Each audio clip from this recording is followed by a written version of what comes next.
The Arctic is one of the last great wildernesses on Earth, a realm of stark, brutal beauty governed by the unforgiving laws of nature. It is a world of crushing cold, of blinding whiteouts, and of a silence so profound it feels like the absence of time itself. For the life that endures here, every day is a battle for survival. But in the modern age, a new danger has crept into this frozen expanse, a threat more calculating and ruthless than any blizzard: human greed. This is the story of one man who stood against that darkness and the incredible, unbelievable alliance he forged in the heart of the ice. Our story begins with Ethan Walker, an Arctic ranger tasked with patrolling a vast, remote sector of the northern wilderness. Ethan was not merely a law enforcement officer.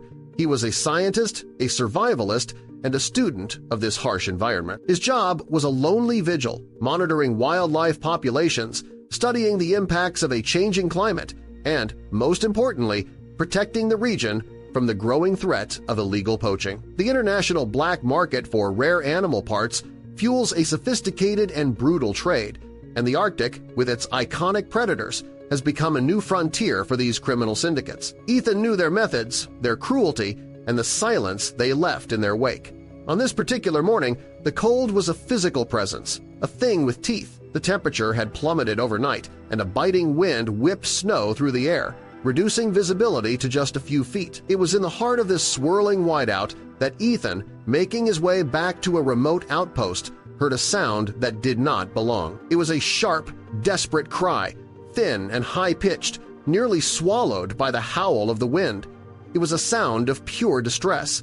His training took over instantly. He changed his course, pushing directly into the wind, his senses on high alert as he moved toward the sound's origin. After nearly 20 minutes of difficult trekking, he reached the edge of a natural ice bridge that spanned a partially frozen river. He stopped, his heart sinking at the scene before him. Below the bridge, in a deep pit in the ice, lay a small polar bear cub. It was barely moving, its white fur already caked with a layer of freezing snow, its small body trembling from a combination of cold and sheer exhaustion.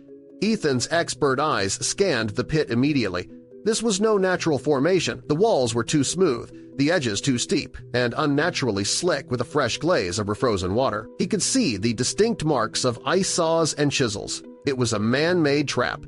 His gaze then shifted a few yards away, and the full, horrifying picture came into focus. The mother bear was caught in a heavy, industrial-grade steel net. The cables were cinched tight around one of her front paws, the metal biting deep into her flesh.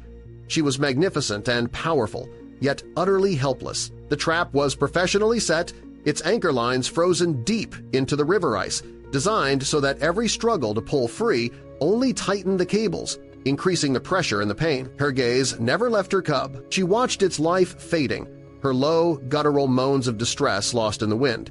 This was a scene of calculated cruelty, designed to capture the mother by using her own child as bait. Ethan knew he was racing against two clocks. The first was the cub's rapidly diminishing chance for survival. Its cries were growing fainter, its movements slower. Hypothermia was setting in, and in these conditions, it wouldn't last much longer. The second clock was the return of the poachers. Traps this sophisticated were never left unchecked for long. He had to assume they were on their way back. The cub had to come first. From his pack, Ethan pulled his emergency climbing gear, a coil of heavy-duty rope, carabiners, and a compact pulley system he could rig into a small hoist. His fingers, even inside his thermal gloves, were beginning to feel the bite of the extreme cold. He worked quickly, anchoring one end of the rope to a massive block of ice a safe distance from the edge. Every moment was critical. He fashioned a wide, soft loop, hoping to slip it around the cub's torso. He tossed the loop down. The stiff, frozen rope was difficult to manage, and his first attempt fell short. The cub stirred weakly. He recoiled the rope, took a deep breath to steady his hands, and tried again. This time, it brushed the cub's side but slipped off. The small bear let out a faint cry, a barely audible plea. It was then that Ethan heard it, a new sound cutting through the storm, a low, distant rumble, faint at first, but steadily growing louder. Snowmobiles. They were coming. The rumble of the engines grew louder, a mechanical heartbeat in the heart of the storm. There was no more time for caution. On his third, desperate attempt, Ethan whipped the rope, and this time the loop landed perfectly over the cub's small body, cinching gently around its torso. He immediately began to work the pulley system, his muscles straining as he hoisted the fragile, frost-covered weight from the pit. The voices of the poachers were now audible, carried on the wind harsh laughter and shouted conversation. With one final steady pull, the cub cleared the edge of the pit. It was alive, but just barely, its breathing shallow, its body limp with cold. Ethan didn't hesitate for a second. He quickly unlooped the rope and pulled a thermal blanket from his pack, wrapping the small body tightly and tucking it into the shelter of a large snowbank, hidden from the wind and from view. His focus then shifted immediately to the mother bear. He rushed to the complex steel trap, his fingers, now stiff and numb, fumbling with his multi-tool. The lock was a specialized design, meant to resist tampering. As he worked, he could hear the snowmobiles cutting their engines nearby. The poachers had arrived. In a moment that defied all instinct, the mother bear went completely still. She watched him, her intelligent eyes tracking his every move, but she did not struggle. Her breath hung in the air in slow, white clouds as Ethan focused on the intricate mechanism. Through the swirling snow, 3 figures appeared, their silhouettes large and imposing. They were all heavily armed. The one in front, a tall man with a gray beard, stopped short when he saw the empty pit, his face darkening with rage. "What is this?" he snarled, spotting the fresh tracks in the snow. One of the other men broke away, heading directly for the trapped mother bear, his weapon raised. Ethan remained low, using the bear's massive frame for cover as he continued his frantic work on the lock. He felt a quiet click. 1 mechanism down, 2 to go. Suddenly, the third poacher pointed directly at him. "Hey, someone's over there!" he shouted, raising his rifle.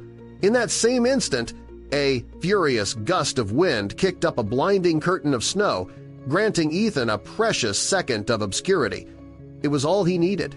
His numb fingers found the final release switch. With a sharp metallic snap, the tension in the cables vanished, and the heavy steel net fell away. Freed, the mother bear rose to her full, terrifying height, a mountain of white fur and righteous fury. For a moment, the poachers were frozen in stunned silence. Then, chaos erupted.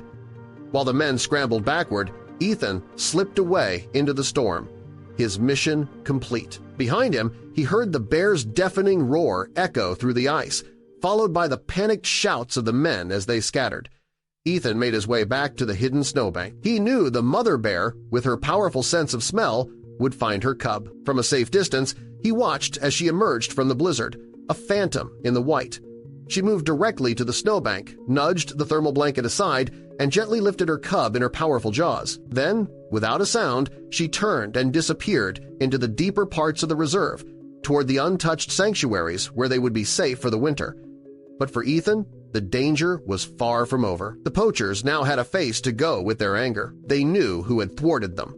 Over the next 2 months, Ethan felt a constant, unnerving sense of being watched. He found unfamiliar snowmobile tracks shadowing his patrol routes in the most remote corners of the reserve. On one bitterly cold morning, he found more definitive signs: fresh boot prints and discarded cigarette butts near one of his monitoring stations.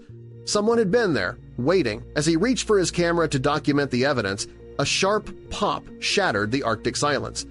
It wasn't a live round, it was a blank, a warning shot designed to flush him out. He dropped behind a snow-covered spruce tree, his adrenaline surging. Before he could reposition, 4 men stepped out from the trees, weapons raised. It was the same crew, led by the gray-bearded man. "Still playing hero, Ranger?" the leader sneered. Ethan's hand moved for his radio, but it was too late. A sudden, heavy blow to the back of his head sent him crashing face first into the snow. Rough hands yanked him over, and strong cords were pulled tight around his wrists, the friction burning his skin. His gear was ripped from his pack and thrown into the snow, his radio and phone swallowed by the deep powder. He was completely cut off, disarmed, and at their mercy. They forced him to walk, marching him for nearly an hour deeper into the punishing, unmapped wilderness as a blizzard began to close in. His hope thinned with each step. Out here, in this storm, no one would ever find him. Then, one of the poachers up ahead froze, his face pale.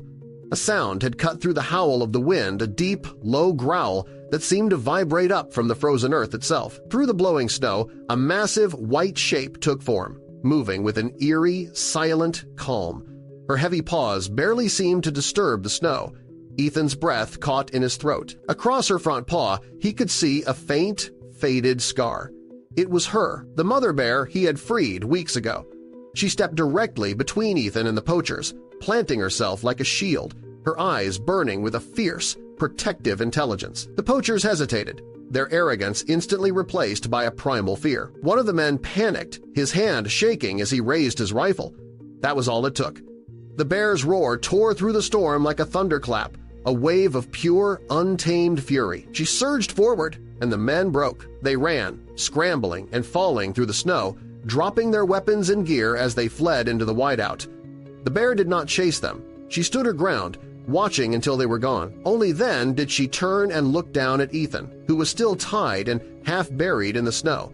She took a few slow steps closer, her massive head lowering. Her warm breath steamed in the freezing air as she gently nudged the ropes binding his wrists with her nose. Then, her powerful jaws, built to crush ice and bone, closed around the thick cords. With a precision that was almost unbelievable, she began to bite and pull, her teeth working methodically at the fibers. Strand by strand, the rope frayed, until with a final snap, Ethan's hands were free. He pushed himself to his feet, his body stiff and sore. He looked at the magnificent creature who had just saved his life. "Thank you," he whispered. The bear watched him for a long moment, a silent, profound understanding passing between them in the heart of the storm. Then, as quietly as she had appeared, she turned and walked away, disappearing into the blizzard. Ethan was left alone, surrounded by the silence of the Arctic, forever changed by the knowledge that in this brutal, unforgiving wilderness, an act of kindness had been remembered and had been returned in the most impossible way imaginable.